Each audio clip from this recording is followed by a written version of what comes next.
Welcome to Tell Me Your Story, New Paradigms for a New World. I'm Richard Dugan, your host, and I thank you so much for joining us here on the program. Today's guest, a fascinating conversation with a gentleman who has a book. Yes, most of my guests do have books, and that's fine. But it's a little different. It's a little out of the ordinary, only from the standpoint that it's a story that he is finishing, if you will, if I'm correct, for his mother. And we're going to find out all about that. And the origins go all the way back to China. This gentleman is only 6 years older than yours truly. 6 years younger, I beg your pardon. 6 years younger than yours truly. Did the math the wrong way. The book is entitled Spring Flower. And this is an interesting story that he is going to share with us here on the program. His name is Richard, and his last name is Hsung, but it's spelled Hsung because the last name is Chinese. Richard, thank you so much for being with us here on the program. Oh, thank you so much for having me, Richard. That's a good name. Indeed. I like the references to King Richard and Richard the Lionhearted, those kinds of things. It makes me feel a little more powerful. Now, this is a 3-volume memoir, if I'm not correct, if I am correct, that chronicles your mother's life as an adopted child of American medical missionaries and survivor of China's brutal communist regime. I mean, this goes back a number of years. And the first thing I would like to ask you is why were you compelled to tell, or I guess I should maybe more accurately say, bring to fruition your mother's story? Yeah, so I foolishly made a promise to my mother back in 2014. I went to visit her in her nursing home. She had been there for 10 years, and then she had been battling dementia altogether for about 16 or 17 years. And so I was talking to her, and she hadn't been responding to anyone for quite some time. So it was a monologue. I said, "Why are you still here? Why don't you just leave this world and be free on the other side or somewhere upstairs?" And then when I was about to leave, it occurred to me, I thought, maybe you're still waiting to see or to find out who might finish your book for you. And so I said, okay, how about I'll do it only if you promise me to leave in peace whenever you're ready. And lo and behold, she died a couple months later, as if she had heard me. And I was left holding the bag. I wonder how the heck I was ever going to fulfill this promise. It posed an insurmountable challenge at the time. Hmm. Well, I've seen my mother's.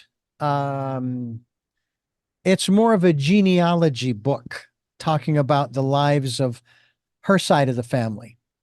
Uh, I'm taking it that that is not really what this book is about. This is really telling the story of someone who went through, I guess, what would be considered some pretty horrific events, specifically, I guess you might say, in Chinese history, that is now part of not only hers but now part of your history. Correct. So her memoir is a trilogy and pretty long, I guess. And so in some ways, it's more of a chronicle of her life and the history that she witnessed, both in the earlier part of 20th century involving China and America, and of course about 3 decades or so after communist had taken over China back in 1949, Mm. and then about 1980 she came out. She returned to U.S. where she called home, and she brought me with her. Right, so it'll be about a good 50 years worth of history. Mm. Well, and in the grand scheme of things, that's a very short time, but at the same time, we've seen how literally in this country in particular, in a short 5 years, things just changed like I cannot believe. I mean, I'm 63 and I thought things were kind of moving along at a nice pace back when I was a kid growing up and in my teens and 20s and 30s. And then it's like somebody got a hold and put in new batteries or something, and the clock is moving faster and faster and faster. That's right. But going back 50 or 60 or 70 years, things moved exceedingly slow. Change was it was inevitable because that's the one constant, but it seemed like change took forever. It felt that way. Yeah. Yeah. So, in terms of and now you say this is a 3 volume chronicle, if you will.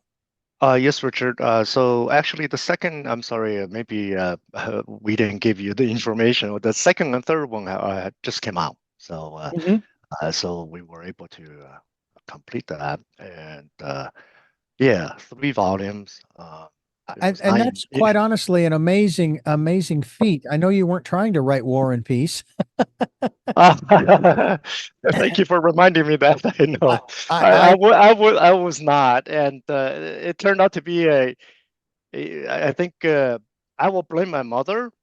And of course, she's not here to defend herself.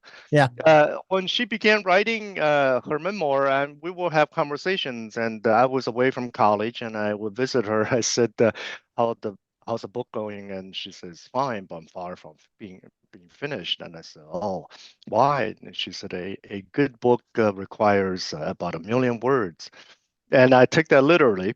mm, mm. Yeah, so when I inherited all of her manuscripts and notes, she had over 1,000 pages. It was a Wow. lot of work. And so essentially, eventually, with the help of editors and publishers, we were able to parcel them into 3 different books. And So it became a but trilogy. Yeah. another aspect of it was the fact that now maybe not for you, but for the rest of us, in order to be able to read it, it had to be translated from Chinese.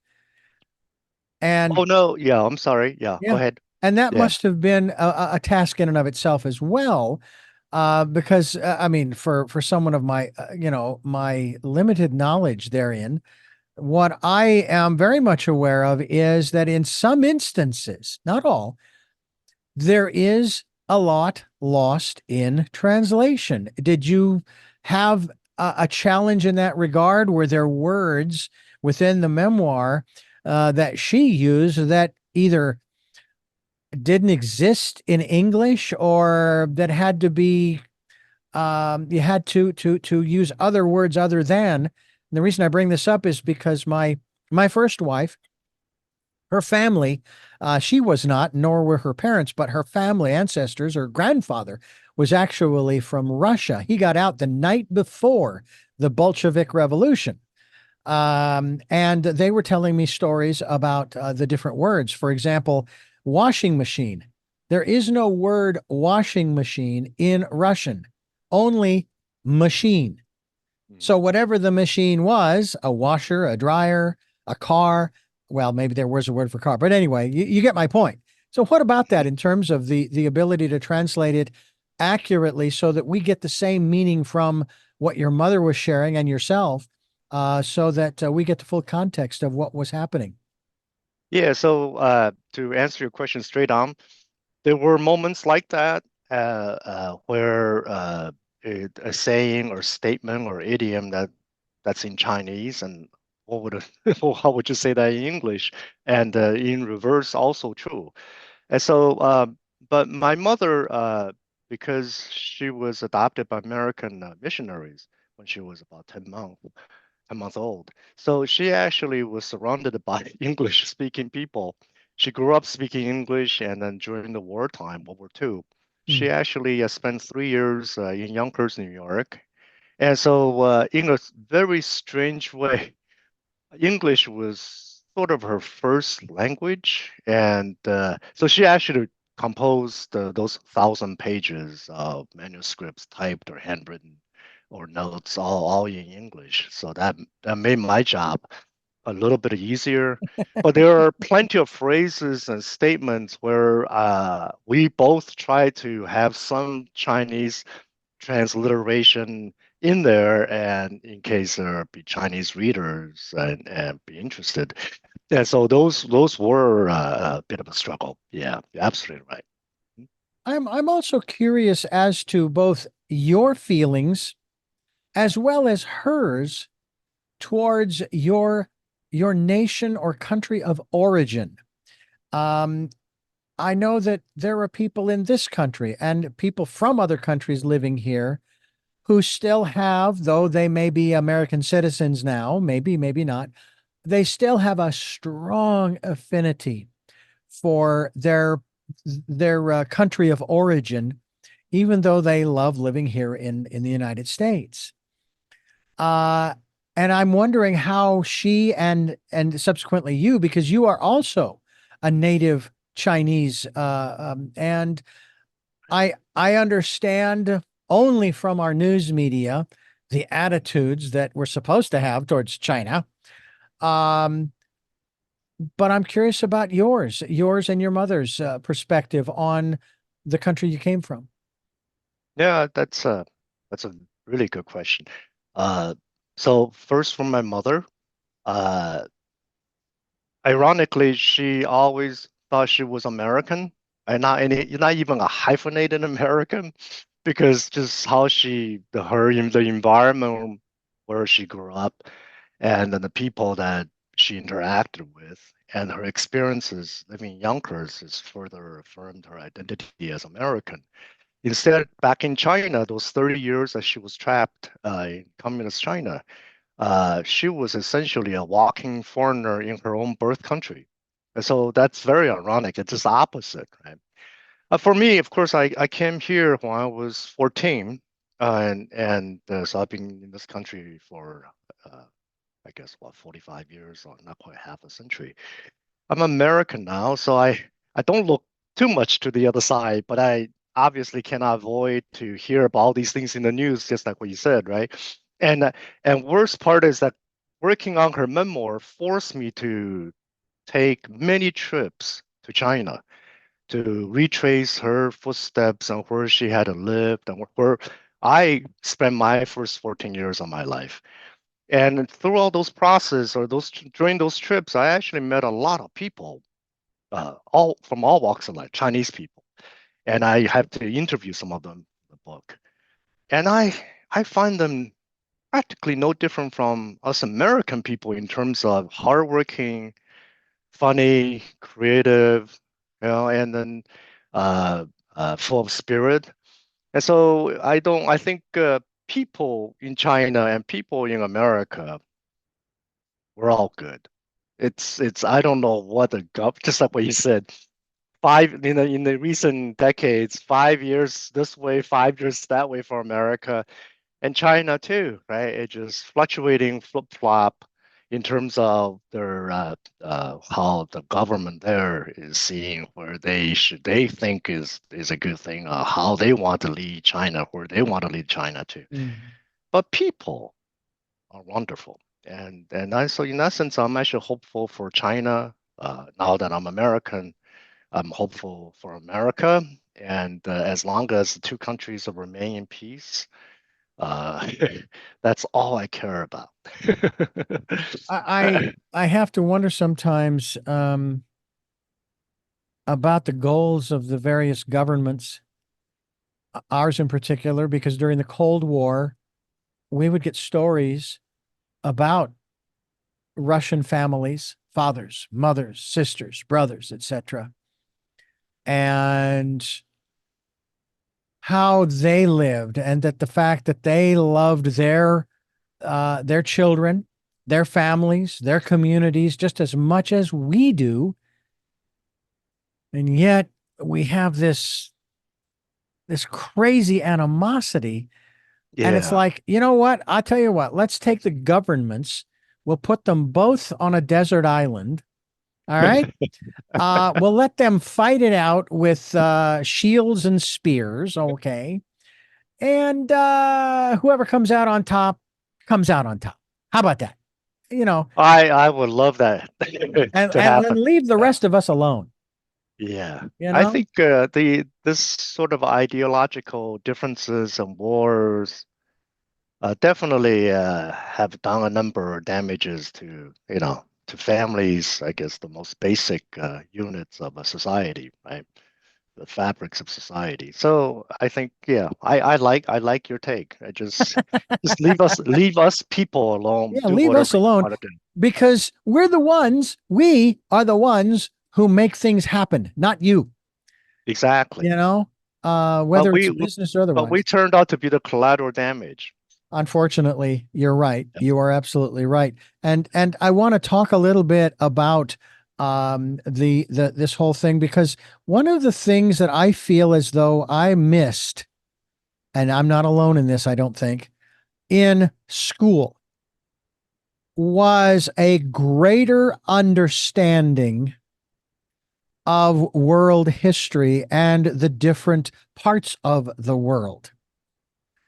I think that's one of the things that really bothers me more than anything else is that we weren't really given a lot of information, and it was couched in certain words and so forth or ignored altogether. I'm curious as to your upbringing. Now, how long did you live in China? My first 14 years, and then I came over here shortly after we settled down in Boston. I turned 15.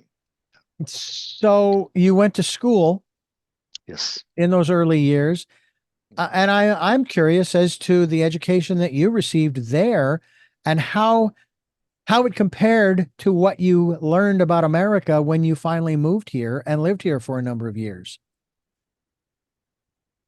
So you're very perceptive, right? So we don't teach history well enough in school.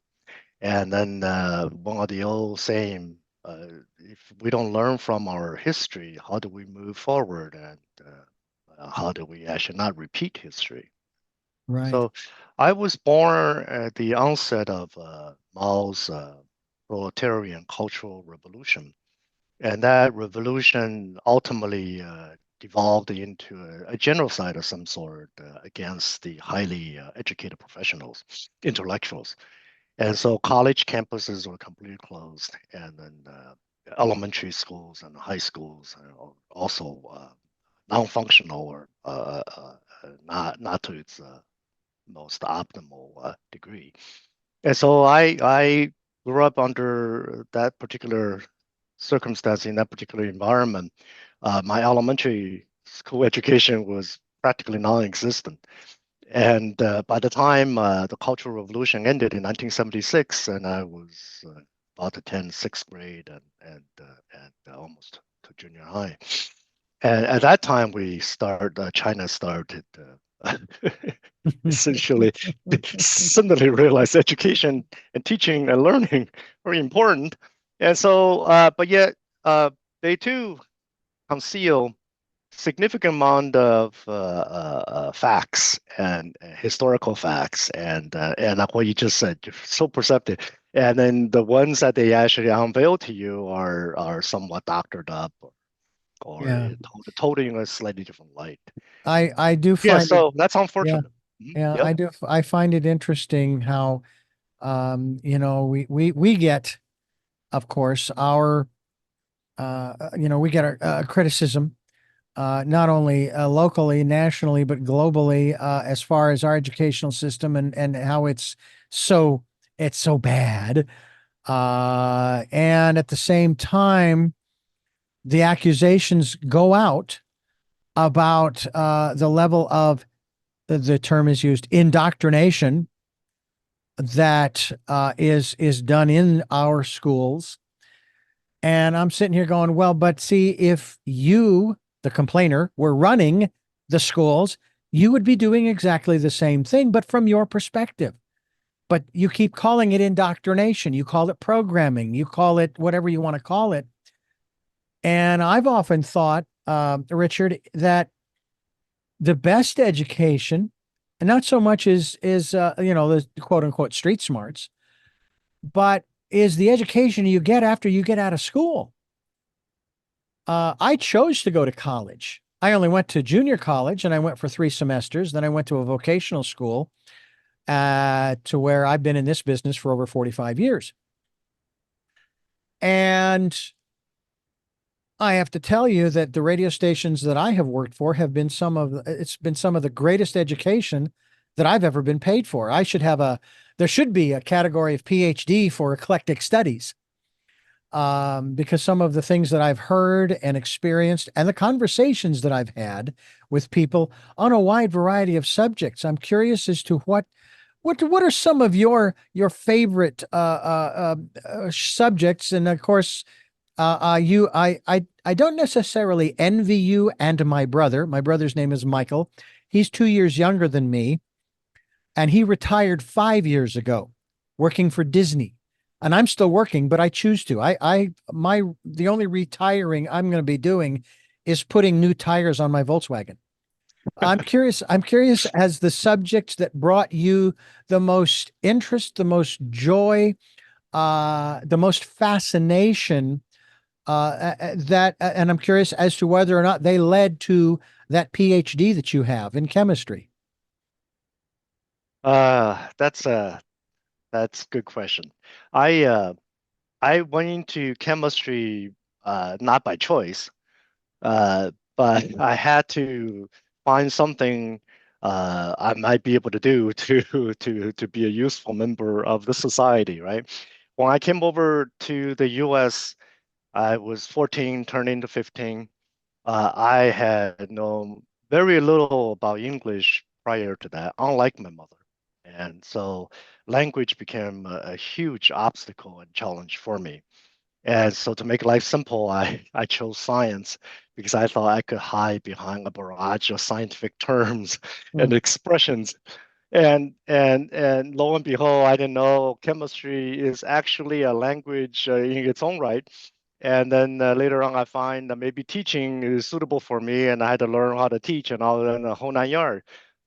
Uh, but it was really until, and I agree because you were alluding to in your question, prior to your question, that you learn a lot more outside the classroom, and I couldn't have agreed more.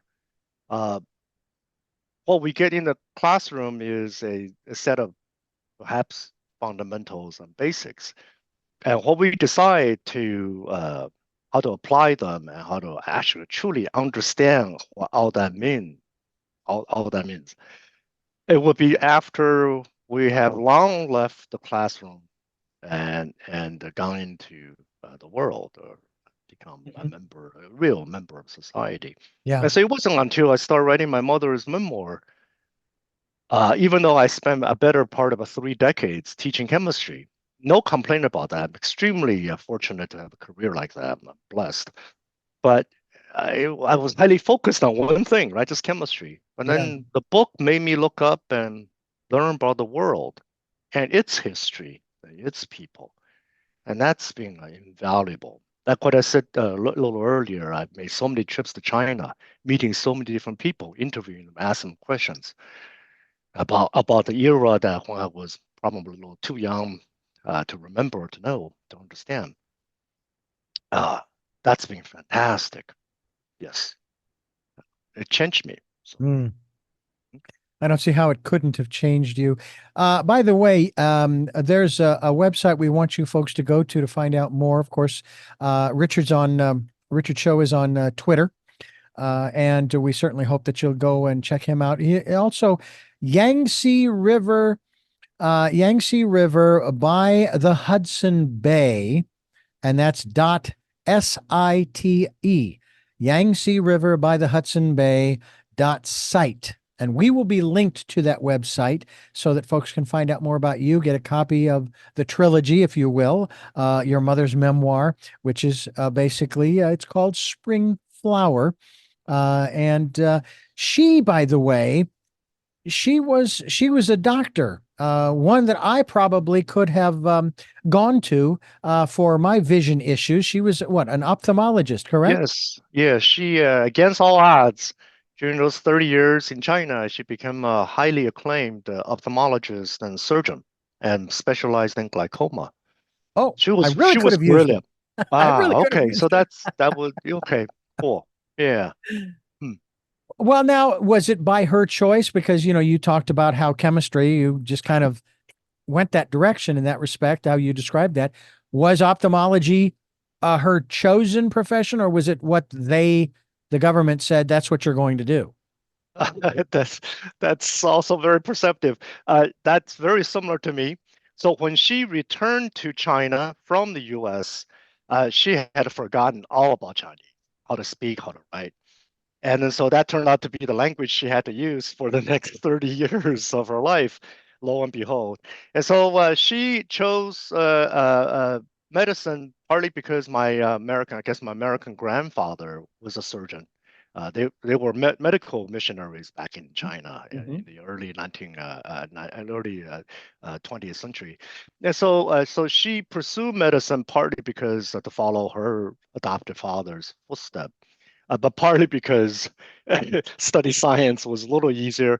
But then somebody actually encouraged her because she really had a very steady pair of hands, and that's absolutely quintessential to be a surgeon for eye-related operations, I guess. So Yeah, I would yeah, agree. yeah, right. I would agree. I had quite a number of eye surgeries as a child, and Ah, that was for the purposes of removing cataract material. Of course, back in the right. 60s, it wasn't actually removing anything. They stuck a needle in your eye and they stirred it around, thinking that, well, if we just break up the material, it'll pass out of the eye, and the person will be fine, that kind of thing. And I just kind of thought, maybe that's not the best way, No.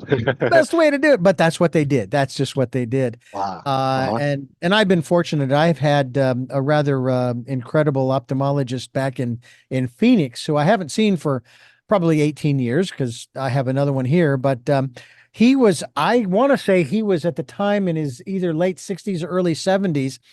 Wonderful gentleman, great bedside manner, very straightforward and honest about what was happening. He was also a helicopter ski jumper in his 70s with his son, who is also an ophthalmologist. I'm curious as to what your mother's side activities were. She do any helicopter ski jumping? I know. She loved running, and she instilled that in me ever since I was actually 5 or 6 years old. And actually, I started my running with her after she had her first of the two heart attacks. She had a Hmm. couple of heart attacks back in the early 1970s. Wow. So she started running back then, and then she dragged me along with her. So and she ran all her life, most of part of her life. Hmm. Well, to me, it is absolutely fascinating to experience and to start to learn about the lives of people who have lived in other parts of the world under other regimes, in spite of the fact that uh, I find the biggest challenge for me, because I can honestly say that I lived for only a month. However, it was in 2 week periods in Ireland. All right. That's the extent of that's the extent of my foreign experience. Um, and so when I hear people come, who were born and raised here and say, this is the best country in the world, I ask them, have you lived anywhere else? And most of them haven't. And I'm not trying to take that away from anybody if that's what they believe. But it's like, I would want to live in other places before I would really make a statement like that. And I'm not saying that this is a bad place to live. I'm not even implying that. But it just seems to me that you have a particular opinion of America, but you also have a particular opinion of China. But it seems divided, and I think rightly so, between the love of the country and the people and your feelings, your perspective on the government of China, just as we here do. And as I learned about the Russians during the Cold War, love the people. I bet you the country, for the most part, is pretty beautiful. A lot of places very cold. But it's the government that's really, really cold, that kind of thing. Right. Let me talk to you about, or ask you a little bit more about your mom and the work that she did. Now, because it sounds like you have experienced somewhat of the same kind of travel, although not in the same kind of context. Obviously, she was adopted. She was brought here to the States, but then she ended up going back. But what was and again, I'm touching a little bit on some of the information in the book because I want people to go and pick up a copy of Thank you. Spring Flower. But what was the reason why she was sent back? Yeah, so it was kind of against her will, but her adopted parents, my American grandparents, actually, they wanted to go back to China to continue their medical missionary work. And so they left literally on VE Day in May, or close to it, in 1945. Hmm. And so my mother didn't say goodbye to any of her classmates or friends, and they found themselves on a U.S. battleship on their way to first to Africa. And then after passing through Suez Canal, they landed in India, and they were going to go back into China through Burma on the western border. And then the missionaries, American missionaries in India, told them that you shouldn't go back because Pacific War was still ongoing at the time. And so my mother ended up spending a year in India. And so she had wanted to probably stay in the U.S. or spend the rest of her life in U.S. or at least finish her high school and college. But uh, it's also true for her that wherever her parents are is where the home is. So her parents wanted to go back to China. That's where their heart is at, is to help Chinese people. Hmm. And she's Chinese, right? So I mean, how else she's going to deny that? And then Yeah. so, right, refuse that. So then she went along, and then yeah. So 1946, and a year later, 1946, they finally officially formally returned to China. And Mm. then 3 years of civil war, um, communists took over, swept through southern part of China where they were at. And then the Korean War, Korean conflict, which was a proxy war between America and China. That was 1950. So my Yeah. American grandparents actually stayed a little longer after communists took over because communist government needed a hospital, functional hospitals, and also skilled surgeons. That's Hmm. what grandparents were. So then the Korean conflict started, and my grandparents had to flee. And my mother was trapped, stayed left behind and trapped in China. Mm. They couldn't bring her back to the US. Yeah. Let's talk a little bit about your philosophy and that of your mother. Now, interestingly enough, I like these. I call them coincidences. My father was born in 1931. Also, Ah, wow. he lived to be 91. He passed a year ago, March.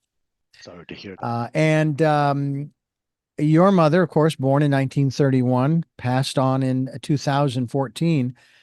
I'm curious as to the philosophy that she was. Now, again, I understand that she was adopted by missionaries and obviously Christian missionaries. Did she have any exposure to any of the Chinese philosophies as opposed to the Christian philosophy that the Christian missionaries who adopted her, I'm sure, taught her over the years? Yeah, so all her life, she was a devout Christian and attended church faithfully every Sunday. And I hate to admit, I have not done that at all. Uh, and in terms of Chinese religion, Hmm. uh, she was very poor or weak in understanding any of that. And the 30 years she managed to survive in China, largely because of her skill as a surgeon. And in terms of her understanding, and also she was gifted in language, so she was able to speak well enough to hide. She had actually American accent speaking Chinese. She was able to hide that. But in terms of her understanding of Chinese culture, history, and Chinese religion and beliefs, she was very thin on all of Mhm. that. And of course, she wasn't able to attend churches or actually worship or read a Bible during those Right. 30 years until she came back to America. Mhm. And what about you and your upbringing and where you are today philosophically? Great question. You got me on that. So I attended churches until I was in graduate school, and then and then slowly I became a heathen, if you will. My belief is that I accept all things. I Mhm. respect all things, and I still appreciate my I guess now be a Christian upbringing after I had immigrated to the U.S. Because of my mother's influence and those around her after we came to America. And I enjoyed understanding what Christian religion is about. I went to a Christian reform college, Calvin College in Grand Rapids, Michigan. I learned even more during those 4 years. But overall, right now, I believe I do respect every walks of life and every belief system, philosophical system. Mhm. That's where I stand. Yeah. It's very interesting too because I happened to start my career for the most part. The first commercial station that I worked for was actually a Christian radio station. I was there for Okay. 15 years, Ah, and I would hear about these, the missionaries going to different parts of the world to, as they would tell us, to spread the gospel. And I always wondered, again, I understood where they were coming from, i.e., why they were doing it. And yet at the same time, I'm going, why are you bothering these people?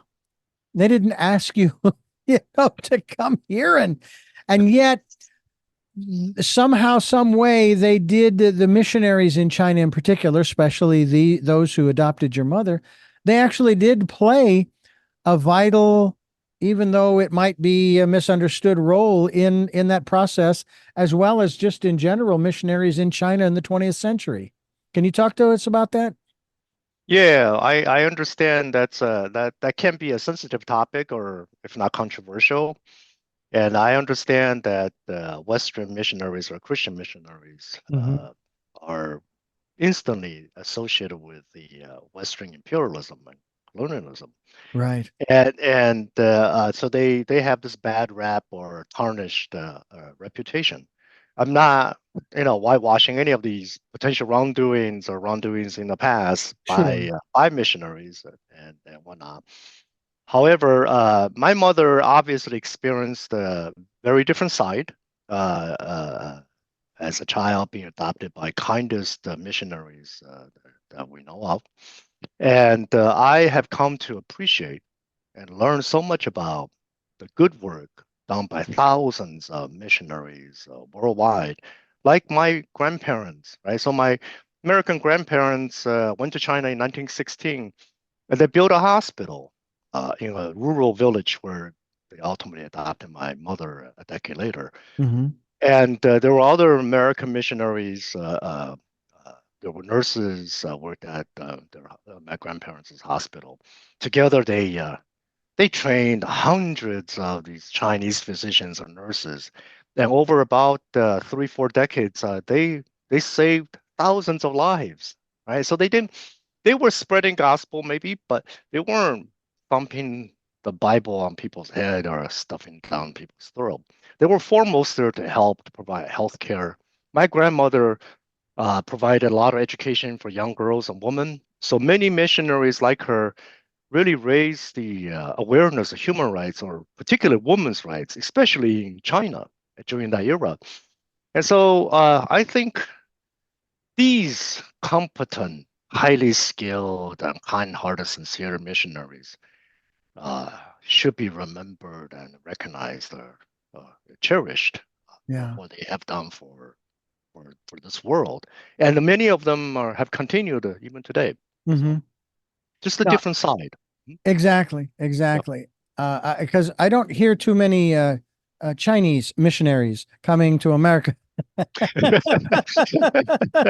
You know, Yeah, right. but you know what? Everybody has their own calling, has their own path. What would you say now that you're able to look back on your mother's life, as you have not only read about but also completed the memoirs? What would you say if you were to give a title to, or maybe in a word or two sentence, what would you say your mother's life's purpose or mission was? To tell the stories of her life, to honor and recognize many extraordinary people that she had the fortune to encounter. The book is to honor them. Hmm. Well, I think I don't think I know you've done that by virtue of completing this work, in spite of the fact, if I'm understanding correctly, that you were not able to complete it until after your mother's passing. It took what, additional 10 years. 10 years. I'm curious as to the impact of your mother's passing on the work of completing the memoir. In that respect, did that, in spite of the promise that you made to her, um, uh, did that slow things down a little bit? I mean, obviously you're going to go through the mourning process, and now you're going to have to read through this stuff that she wrote. I mean, it's like, were those? How was that for you? Oh, it took a toll, enormous toll, mentally and emotionally, I guess, and Hmm. physically, and to the point where I ultimately retired early because of this memoir, because of her books, Hmm. and so, but again, with the help of many people, editors and publishers and so on, and other support system, I was able to finally pull through. And again, I was saying that earlier too. It became a process of uh, Mm. it became a process that where I ultimately had to accept as my fate. It's a process where I think now I look back on it, it can even be redemptive, and learning about my mother's life, learning about things I had forgotten about my own life and during my childhood years, and ultimately to be able to say, wow, a promise fulfilled, stories told, and these people to be honored and remembered. Mm. Uh, I feel that it's a good thing to do, Yeah. to put it mildly, I guess. Hmm. Yeah. How about your family life today? What makes up your family you say you're in Boston? Right now, I'm in Madison, Wisconsin. Madison, yes. Yes, yes, right. And Tell us about right your now, family. yeah. My family, I have a spouse. She's teaching at the University of Wisconsin in Madison.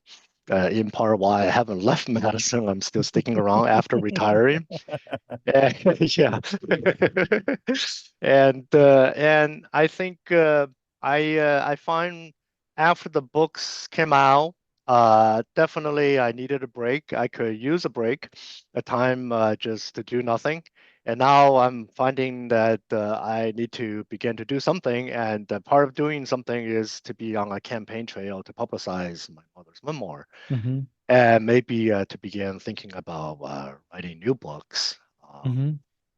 But I think for all these decades, I've been driven to teach, and then I put myself through the grind for this memoir. I probably deserve to have a little bit of downtime. Yes, I would agree. I would agree. I'm truly enjoying this conversation with you, so I consider this as a good time. So, Oh, right. well, I'm glad. I'm glad. I'm curious also. I'm sure that not just in the memoirs, not just in the writings that your mother left behind, but also just in day-to-day conversations and relating as son and mother, she shared with you, I'm sure, stories, whether they were stories of family back in China, whether they were stories of just childhood stories, those kinds of things.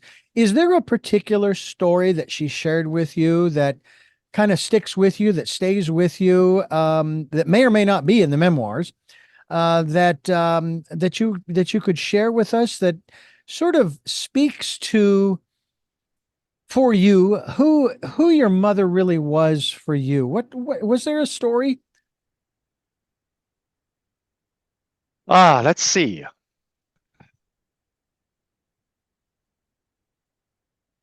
Yeah, I guess one story was there was a story I later on dug out too from her pile of notes uh, and things, and it was about because I was struggling in school uh, and struggling writing a 500 word essay, and I was telling you how English was clearly a language that I had no idea, not practically nothing about prior to coming to America. And then so I think one day we were by the river and sitting by the Charles River, that's in Boston. And so she was telling me then in the 1950s, after her parents had fled China, and she was stuck behind, and she was in college, and also was struggling Chinese language. And then she was telling me uh, how badly she was doing. And in all the subjects. I don't know how she made it through college, but anyway, all the subjects. And later on, I found her report cards. So she indeed was struggling, and she was trying to tell me that difficult time, and to tell me how that essentially encouraged me. Now it's difficult now, but eventually you will probably pull through. And then thinking back on those sort of fleeting moments sitting with her by the river, where she was actually helping me translate some of these English books into Mm-hmm. Chinese so that I could read, right? Could Mm, understand for next day's class. And I realized those are actually really rare moments that she and I, or at least I felt I was very close to her. mm, Outside those fleeting moments, she was very strict and uh, hard on me. I should have had held me to the some of the highest, least reasonable expectations. mm-hmm. But those some of the stories she told me how she was struggling in class in school made her human, made her approachable, and actually helped me through my difficult time during those years in the early 1980s. So, Mm. Now, I know that the memoir is about your mother. Can you share with us just a little bit before we wrap things up here? Can you share with us a little bit about about your father? thank you for asking. My father passed away in 2015, shortly after my mother passed away. And that was bizarre too. When he handed those Mhm. boxes of manuscripts and notes to me, he said, Richard, actually, I also tried to finish her memoir, but in Chinese. My father was born and raised totally a Chinese guy. So, Mhm. but he was.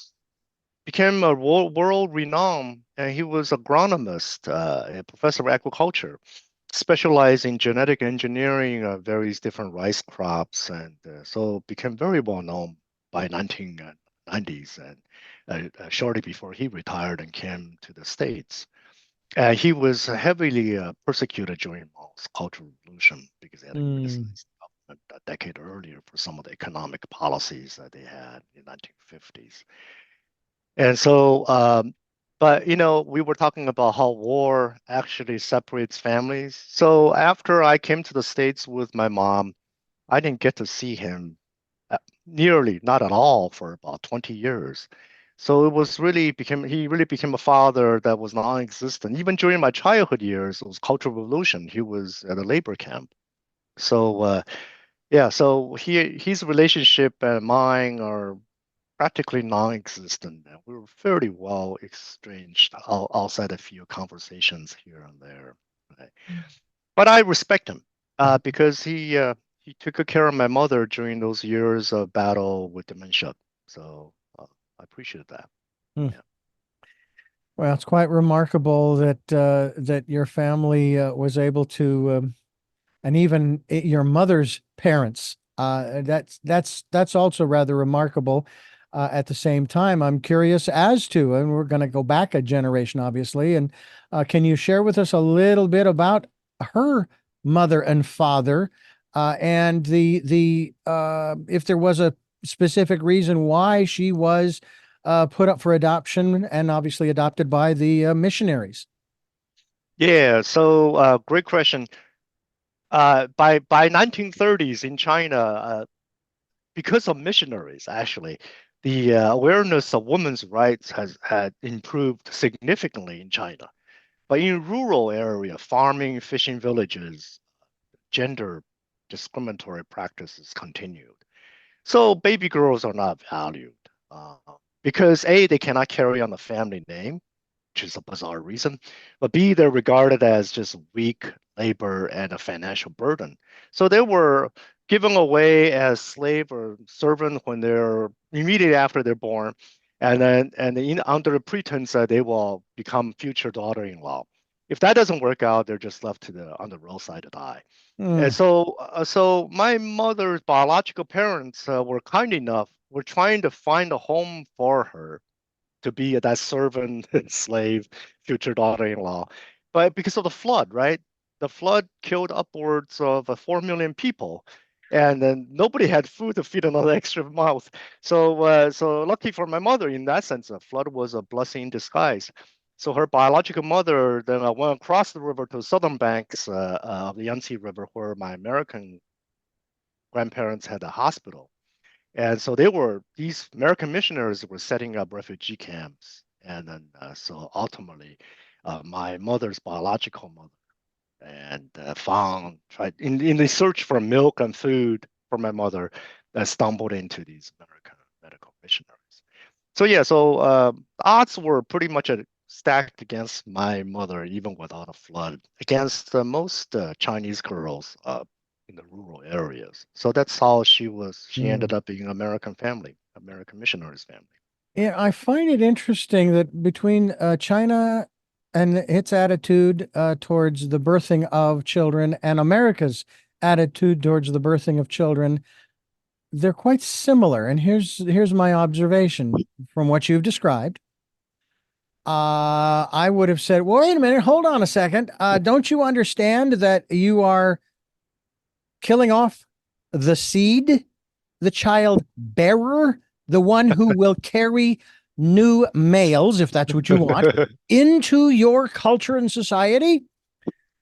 And now in this country, since the overturning of a particular Supreme Court decision, now there are all kinds of these rules and regulations and new laws state by state, basically preventing people from creating new children that could be added to, because it seems to be the most important thing, the economic roles to help to build a stronger economy in America. We need to have all these children so they'll grow up and be tax-paying citizens and voters. And it's like I just don't get it.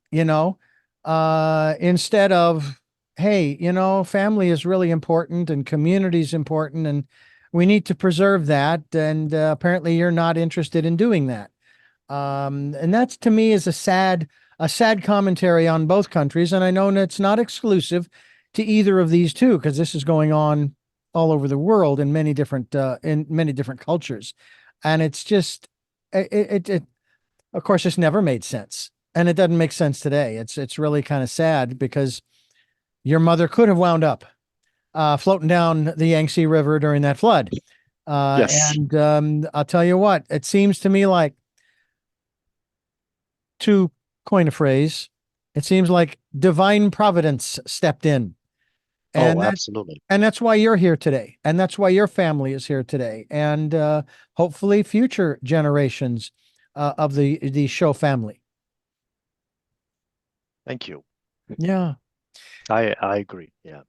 I want to thank you for giving us so much time here on the program, and I know that there is a lot more that we could talk about as well in terms of not just your relationship with your mother, and of course the work that you have done to complete her memoirs.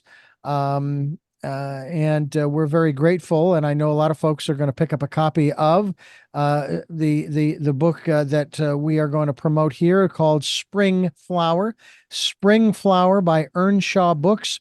You can also go to Yangtze River by the Hudson Bay site, SITE, to find out more. We hope that you will do that.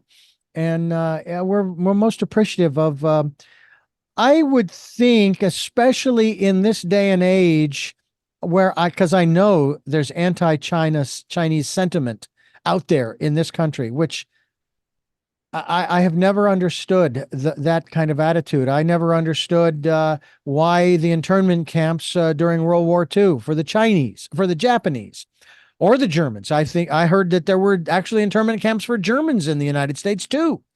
And all of this business, and it's like, these are the people that make up who and what we are. What are you doing? And there were many Japanese as well as Germans who fought on the American side during World War II. So it's like, somehow nationality seems to take precedence over your character and what it is that you are doing, and how you're contributing to the society in which you live. And we're very grateful that you are contributing in this way, as an American citizen, as you've said, to hopefully enlighten people that, hey, there are as many hard stories of Chinese coming to America as there are any other nationality, including whoever might be listening, your ancestors, because all of our ancestors came from somewhere else. And maybe I should put an addendum, maybe with the exception of the Native Americans, but by the same token, they came from somewhere else too, way back in history. Thank you so much for being with us, Richard Perkins Show. Thank you so much, Richard, for having me. I Uh, really enjoyed our conversation. as did I. I do have three final questions that I would like to ask you before we wrap up, that I ask all of my guests. But before I do, I want to thank you for listening to and watching Tell Me Your Story, New Paradigms for a New World. We're giving you choices and knowledge of those choices to help make your dreams come true. We are here on Sundays at 7 a.m. and 7 p.m., Monday mornings at 1 a.m. We are streaming live at richarddugan.com. We are also on Monday through Friday at 8 a.m. So we hope you'll join us then as well.